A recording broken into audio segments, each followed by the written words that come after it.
Baik, sebelumnya Assalamualaikum warahmatullahi wabarakatuh. Om Swastiastu, Shalom, salam kebajikan, tabipun.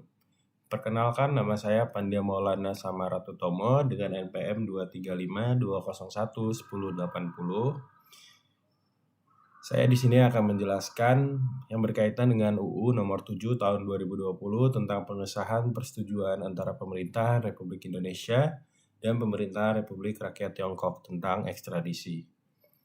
Di sini saya menjelaskan hal ini berkaitan dengan tugas akhir atau ujian akhir saya, yaitu pada mata kuliah Hukum Perundang-undangan. Sebelumnya, disclaimer, jika ada kesalahan kata atau kekurangan informasi atau kekurangan materi dari yang saya jelaskan, saya mohon maaf karena saya juga masih dalam proses belajar. Baik, tanpa berlama-lama, langsung kita masuk ke materi utama. Yang pertama itu ada isi umum dari undang-undang ini sendiri. UU ini tuh mengesahkan atau meratifikasi perjanjian ekstradisi antara Indonesia dan Tiongkok yang menjadi dasar hukum kerjasama penyerahan orang yang diduga atau telah dipidana karena melakukan tindak pidana di wilayah salah satu negara pihak. Tujuannya apa? Tujuannya untuk memperkuat penegakan hukum lintas negara, kemudian mencegah pelarian pelaku kejahatan atau safe haven, serta meningkatkan kerjasama internasional dalam pemberantasan kejahatan, termasuk kejahatan transnasional. Undang-undang ini pada dasarnya merupakan UU ratifikasi, sehingga substansi pengaturannya terletak pada persetujuan atau treaty.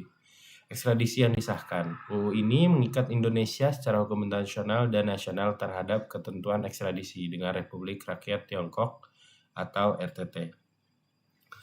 Selanjutnya ada ruang lingkup pengaturan ekstradisi dari UU ini sendiri, yaitu perjanjian ekstradisi ini mengatur atau mekanisme penyerahan seseorang oleh suatu negara kepada negara lain yang meminta apabila orang tersebut satu diduga melakukan tindak pidana atau telah dipidana berdasarkan putusan pengadilan yang berkekuatan hukum tetap. Namun tetap ada syaratnya, yaitu dengan syarat tindak pidana tersebut termasuk dalam daftar kejahatan yang telah diekstradisi atau extraditable offense. Kemudian ada jenis-jenis tindak pidana itu sendiri yang dapat diekstradisi. Ekstradisi itu dapat dilakukan terhadap dua, yaitu yang pertama adalah kejahatan yang diancam pidana penjara minimum tertentu, umumnya itu 1 tahun atau lebih. Kemudian ada kejahatan yang memenuhi prinsip double criminality, yaitu perbuatan tersebut itu merupakan tindak pidana menurut hukum Indonesia dan hukum Tiongkok. Jadi ekstradisi ini dapat dilakukan bila memenuhi prinsip double criminality, yaitu tindak pidana yang dilakukan oleh si pelakunya adalah masuk ke dalam kedua hukum negara tersebut, yaitu hukum Indonesia maupun hukum Tiongkok. Kemudian ada jenis kejahatannya yang meliputi korupsi, pencucian uang, kemudian ada kejahatan ekonomi dan keuangan, terus kejahatan terorganisasi dan lintas negara, dan lain-lain dan macam lainnya. Kemudian selanjutnya, sebelumnya saya mohon maaf, saya akan memindahkan kameranya terlebih dahulu agar para penonton bisa melihat. Selanjutnya adalah prinsip-prinsip penting dalam perjanjiannya, yaitu beberapa hukum nasional ekstradisi yang diadopsi dalam perjanjian ini antara lain. Yang pertama itu ada asas double criminality, yang artinya apa? Perbuatan yang dimintakan ekstradisi itu harus merupakan tindak pidana menurut hukum kedua negara, yang artinya asas ini apabila ingin diekstradisi itu tindak pidana yang dilakukan ini harus sesuai dengan hukum kedua negara tersebut. Selanjutnya ada asas speciality, yang artinya orang yang diekstradisi itu hanya boleh dituntut atau dipidana atas kejahatan yang menjadi dasar permintaan ekstradisi.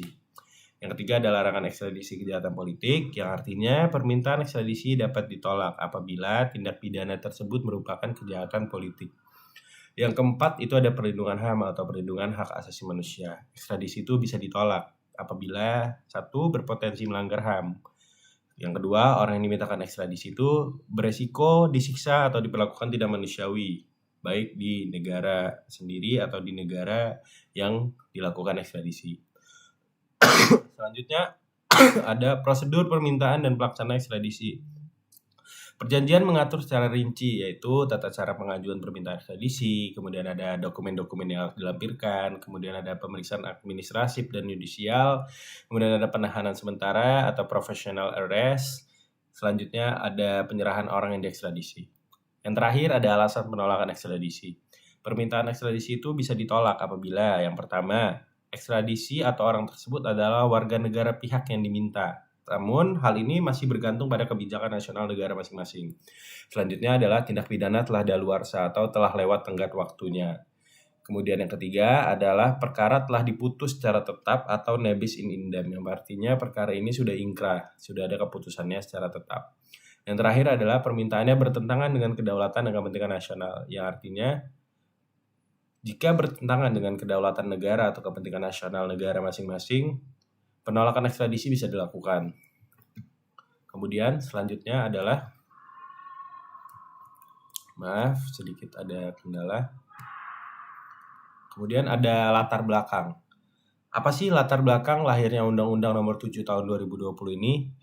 Latar belakangnya itu yang pasti pertama adalah dilatar belakangi oleh meningkatnya intensitas kejahatan lintas negara yang memungkinkan pelaku tindak pidana itu melarikan diri dari yurisdiksi negara lain untuk menghindari proses hukum.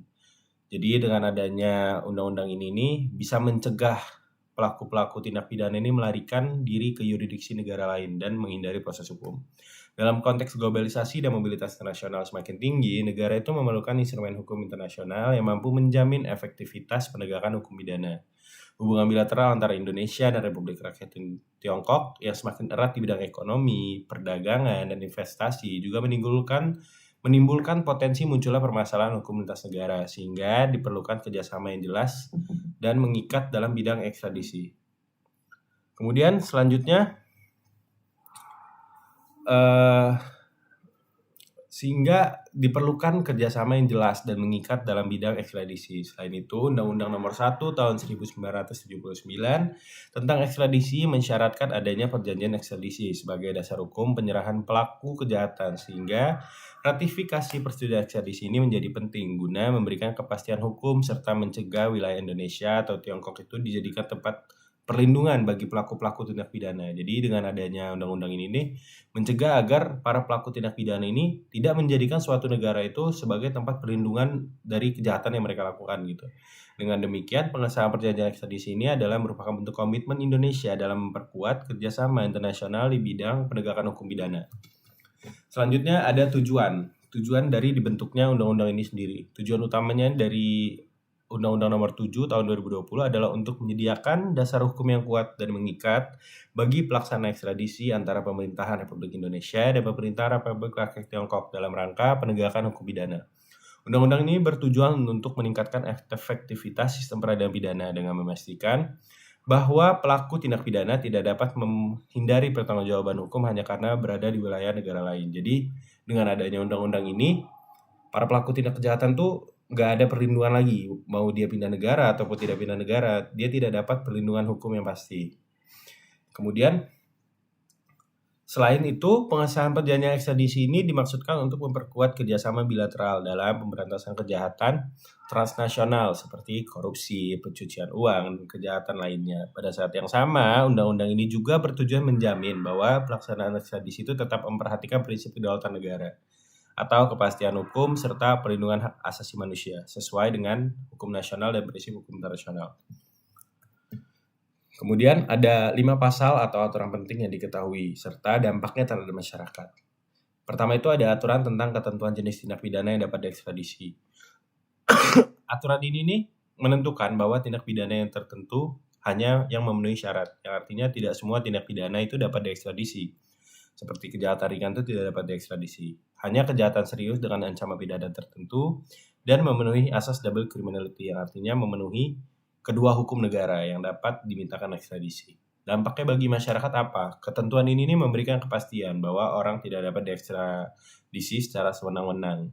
Sekaligus memastikan pelaku kejahatan berat itu tidak mudah melarikan diri ke negara lain untuk menghindari hukum, baik hukum negara saat dia melakukan kejahatan maupun hukum negara saat dia kabur. Selanjutnya ada aturan tentang asas double criminality. Pasal ini mensyaratkan bahwa perbuatan menjadi dasar permintaan ekstradisi harus merupakan tindak pidana hukum Indonesia dan hukum Tiongkok. Dampaknya bagi masyarakat apa? Masyarakat itu merasa terlindungi dari penyerahan seseorang atas perbuatan yang sebenarnya tidak dianggap kejahatan menurut hukum nasional Indonesia. Yang ketiga ada asas speciality. Ketentuan ini mengatur bahwa orang yang telah diekstradisi hanya boleh dituntut atau dipidana atas tindak pidana yang menjadi dasar permintaan ekstradisi. Dampak bagi masyarakatnya apa? Yaitu menjamin kepastian hukum dan perlindungan hak individu agar tidak diadili atas perkara lain yang tidak disepakati dalam proses ekstradisi. Selanjutnya adalah ada alasan atau aturan terkait alasan penolakan ekstradisi. Pasal ini memberikan hak kepada negara untuk menolak permintaan ekstradisi, misalnya jika bersifat politik atau telah diputus sebelumnya atau berpotensi melanggar HAM. Dan dampaknya bagi masyarakat ini, ketentuan ini melindungi warga dari potensi penyalahgunaan ekstradisi dan memastikan negara tetap menjaga kedaulatan serta nilai-nilai HAM. Selanjutnya ada prosedur dan mekanisme permintaan ekstradisi. Aturan ini mengatur tata cara formal permintaan ekstradisi, termasuk dokumen, penahanan sementara, dan proses penyerahan orang. Dampaknya bagi masyarakat apa? Prosedur yang jelas tuh, jadi masyarakat tahu prosedur yang jelas bagaimana, terus juga aturan-aturannya. Jadi mencegah praktik penangkapan atau penyerahan orang secara tidak sah, serta meningkatkan sistem kepercayaan masyarakat terhadap sistem peradilan yang ada. Selanjutnya, relevansi terhadap masyarakat. Relevansi terhadap hak masyarakat itu sendiri dari Undang-Undang Nomor 7 Tahun 2020 relevan dalam menjamin perlindungan hak asasi masyarakat, khususnya hak atas kepastian hukum dan perlakuan yang adil. Melalui pengaturan prinsip ekstradisi seperti asas double criminality, speciality, dan alasan penolakan ekstradisi yang sudah saya jelaskan sebelumnya, masyarakat ini dilindungi dari kemungkinan penyerahan secara wenang-wenang kepada negara lain. Ketentuan ini memastikan bahwa setiap orang yang dimintakan ekstradisi tetap memperoleh proses hukum yang sah dan tidak melanggar prinsip serta keadilan serta hak asasi manusia, sehingga meningkatkan rasa aman dan kepercayaan publik terhadap kedua negara. Selanjutnya adalah relevansi terhadap kewajiban hukum masyarakat. Undang-undang ini juga menegaskan bahwa setiap individu yang melakukan tindak pidana serius tidak dapat menghindari tanggung jawab hukum hanya dengan berpindah negara. Hal ini itu bisa menumbuhkan kesadaran hukum bahwa kewajiban untuk tunduk pada hukum itu tetap melekat meskipun berada di wilayah negara lain. Dengan demikian, UU ini berperan sebagai instrumen pencegahan atau deterrent effect terhadap kejahatan negara dan mendorong masyarakat untuk lebih patuh pada hukum nasional maupun internasional. Selanjutnya adalah dampak sosial. Dari segi sosial tentu ada dampaknya sendiri, yaitu keberadaan UU ini memperkuat rasa keadilan di tengah masyarakat karena menutup peluang impunitas bagi pelaku kejahatan berat. Masyarakat menjadi lebih percaya bahwa negara hadir dan mampu melindungi kepentingan publik melalui kerjasama internasional. Selain itu, pengaturan ekstradisi yang berlandaskan hukum juga mengurangi potensi konflik sosial akibat penegakan hukum yang tidak transparan dan dianggap diskriminatif. Terus ada juga dampak ekonominya, yaitu dalam aspek ekonomi, UU ini berkontribusi pada terciptanya iklim usaha dan investasi yang lebih aman, sehingga adanya kepastian bagi pelaku kejahatan ekonomi seperti korupsi dan pencucian uang itu dapat dikejar lintas negara, sehingga meningkatkan kepercayaan investor dan pelaku usaha yang ingin melakukan usaha atau bertindak di kedua negara tersebut. Yang artinya kerjasama ekstradisi dengan Tiongkok itu sebagai mitra ekonomi strategis Indonesia itu memperkuat stabilitas hukum dan hubungan bisnis dalam perdagangan internasional. Selanjutnya tentu ada dampak politik dan hubungan internasional. Dampak politik dan hubungan internasionalnya, secara politik UU nomor 7 tahun 2020 itu mempertegas komitmen Indonesia dalam kerjasama internasional di bidang penegakan hukum dan pemberantasan kejahatan transnasional tentunya. Undang-undang ini memperkuat posisi Indonesia sebagai negara yang menjunjung tinggi prinsip rule of law dalam hubungan bilateral. Di sisi lain, pengaturan alasan penolakan ekstradisi itu menunjukkan bahwa kerjasama internasional tetap dilaksanakan dengan menjaga kedaulatan negara dan kepentingan nasional. Selanjutnya itu ada analisis singkat. Selanjutnya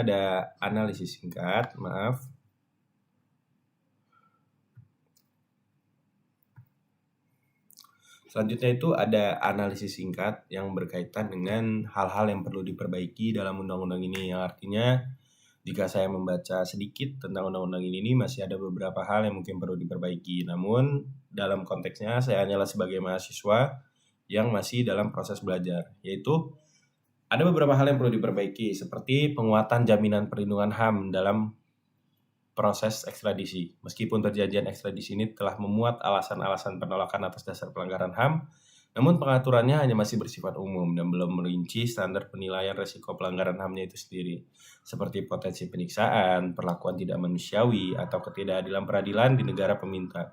Dalam konteks perkembangan global yang semakin menekankan prinsip due process law and fair trial, diperlukan mekanisme evaluasi HAM yang lebih tegas dan transparan agar keputusan ekstradisi itu benar-benar mempertimbangkan pelindungan hak individu secara maksimal. Selain itu juga terdapat kebutuhan untuk penyesuaian mekanisme pengawasan dan akuntabilitas dalam pelaksanaan ekstradisi. Undang-undang ini belum secara eksplisit atau belum secara jelas mengatur peran lembaga pengawas independen atau mekanisme kontrol publik terhadap proses ekstradisi. Karena dalam praktiknya, hal ini berpotensi menimbulkan celah penyalahgunaan kewenangan atau keputusan yang terlalu dipengaruhi oleh kepentingan publik dan hubungan diplomatik. Dengan meningkatnya tuntutan transparansi dalam pemerintahan modern, pengaturan mengenai keterlibatan lembaga yudisial secara lebih kuat atau mekanisme keberatan hukum bagi pihak yang diekstradisi menjadi penting untuk mencegah praktik yang tidak akuntabel.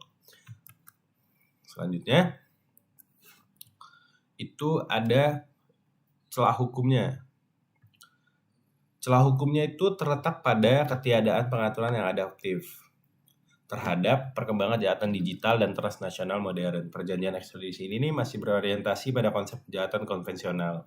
Sementara saat ini berkembang pesat kejahatan cyber. Karena kan perkembangan zaman itu semakin maju. Namun nyatanya undang-undang ini masih pada konsep kejahatan konvensional.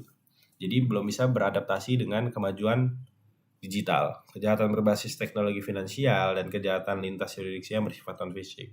Tanpa penyesuaian yang eksplisit, terdapat potensi kesulitan dalam menentukan apakah jenis kejahatan baru tersebut termasuk kategori tindak pidana yang dapat diekstradisi, sehingga memperlambat menegakkan hukum. Namun, di sisi lain ketentuan mengenai ekstradisi warga negara sendiri juga masih menyisakan ruang perdebatan. Seperti undang-undang ini tidak secara tegas mengatur posisi warga negara Indonesia dalam permintaan ekstradisi oleh Tiongkok. Padahal kan perkembangan mobilitas tenaga kerja, pelajar, dan pelaku usaha lintas negara itu kan semakin meningkat. Namun, ketidakjelasan ini dapat menimbulkan ketidakpastian hukum dan keresahan publik, terutama terkait jaminan perlindungan negara terhadap warganya di luar negeri. Secara keseluruhan, meskipun undang-undang ini telah memberikan dasar hukum penting bagi kerjasama ekstradisi, perkembangan masyarakat itu semakin kompleks, menuntut adanya penyempurnaan substantif dan mekanisme pelaksanaannya. Penyesuaian tersebut diperlukan agar undang-undang ini tidak hanya efektif dalam memberantas kejahatan lintas negara, tapi juga tetap selaras dengan prinsip negara hukum, perlindungan HAM, transparansi, dan kepastian hukum yang menjadi tuntutan ekonomi masyarakat modern. Baik, mungkin itu saja yang dapat saya sampaikan. Sebelumnya mungkin sumber-sumber saya ambil adalah sumber dari undang-undang, kemudian ada buku dan jurnal, akan saya taruh di box deskripsi. Mungkin sekian yang dapat saya sampaikan. Jika ada kesalahan, saya mohon maaf. Jika ada kurangnya materi yang saya sampaikan, saya juga memohon maaf karena di sini kita masih dalam proses belajar. Terima kasih bagi yang sudah menyaksikan dan terima kasih kepada Bapak dosen pengampu saya telah membimbing saya selama 1 semester ini. Bila taufiq wal hidayah. Wassalamualaikum warahmatullahi wabarakatuh.